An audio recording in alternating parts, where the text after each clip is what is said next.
What's up, guys, and welcome back to Football Discussions. Today, what we're going to be talking about is my college football week one takeaways. So let's get right into it. First of all, I believe it was Thursday, we saw Clemson take on Georgia Tech to kick off the official week one college football season. I understand that week zero was last week with Miami and Florida, but this was the official full weekend of college football. So the first takeaway was from that Clemson and Georgia Tech game, and that was the fact that Travis Etienne can ball. This kid was on fire despite Trevor Lawrence's struggles. Trevor actually only threw one touchdown with two interceptions, so it was a rough start for him. But I mean, Etienne was on fire. Etienne played fantastic, racking up over 200 yards against this Georgia Tech defense. There's nothing you could say better about him. I mean, he went 90 yards right here. It was really incredible to watch him work. Like I said, despite Trevor Lawrence's struggles, he was on fire. This kid could not be taken to the ground. I mean, he really made a strong case for Heisman, and I know it's week one, but it's fun to see these guys that are expected to do well actually play well. Um, and I think he could go first round next year. So I'm excited to see what this kid's all about. The second takeaway from this college football week one 2019 season is that the Taggart era is falling apart in Florida State. They blew a 31-13 lead versus Boise. Look, Cam Akers looked good in the first half. The offense looked good in the first half. Blackman was moving the ball down the field. However, everything just seems to fall apart when it comes to this Florida State team.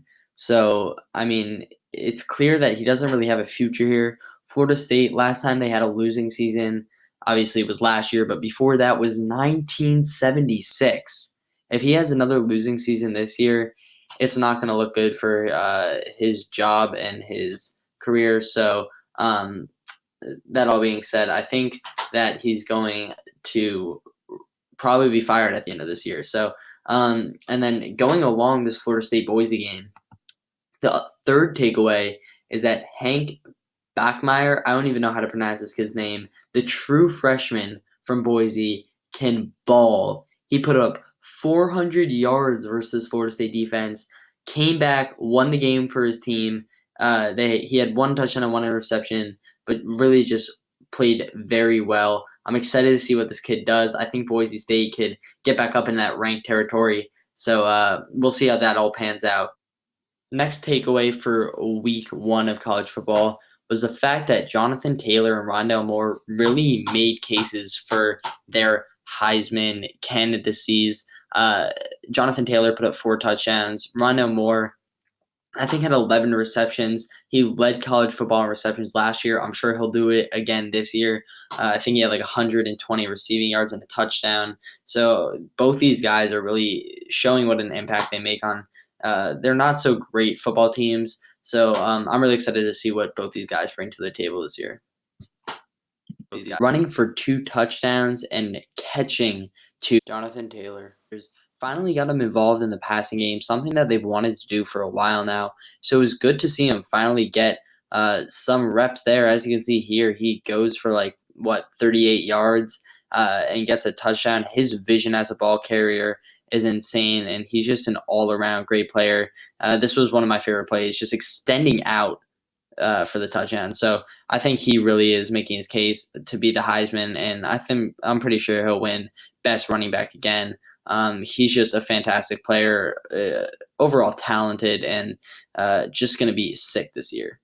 Next takeaway is that Bo Nix is something special. I know if you watch the Auburn game, he was far from perfect. I'll give you that. He was 13 for 31 on completions, and he only had 177 yards and 2 touchdowns and 2 interceptions. But I'm not talking about stats wise. I'm talking about his composure as a freshman and his ability to lead his team back from that deficit and overcome Oregon. Now, look, Oregon blitzed him the whole game. Cristobal, on the Oregon head coach, decided to bring the pressure on this freshman, and he was simply unaffected by it. He played phenomenal in the stretch, and I mean, he won the team the game. it was just really something or really cool to see, and I'm excited to see how he does throughout his entire Auburn career. I think if this kid continues to progress and Malzone continues to coach him up, then he could seriously be like a top quarterback in college football in the next 2 years. He's young, he's raw, but once he gets groomed, he will be fantastic. Mark my words. Off of this Oregon Auburn game, the next takeaway is that Oregon is officially out of the playoff race. Now, I know this sounds crazy. I know you're saying, what if they win the rest of the season? But just hear me out here. The Pac 12 is undervalued when it comes to Power 5 conferences. They are by far the worst.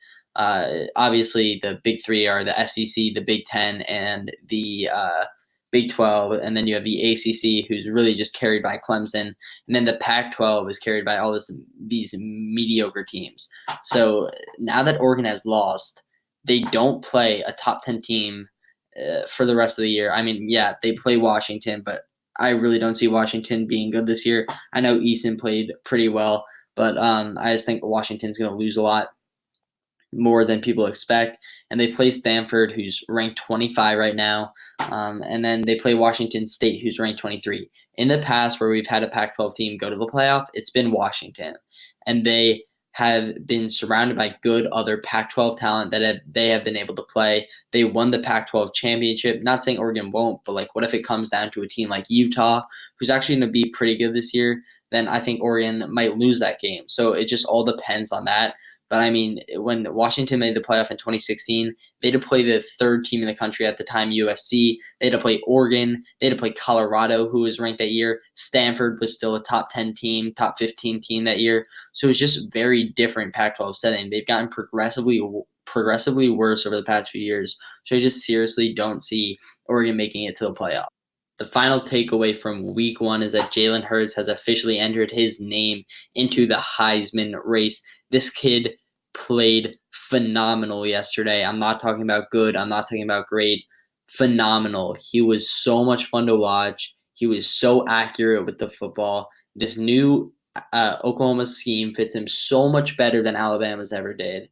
And I tell you what, man, this kid is so talented. He's going to be so good this year. And I get it, it's one game, but just from just that one game standpoint, you just really saw what a special talent he is, what people saw in him out of high school, and it was just a lot of fun to watch. Hurts balled out in the season opener, throwing for 3 touchdowns and running for 3 touchdowns.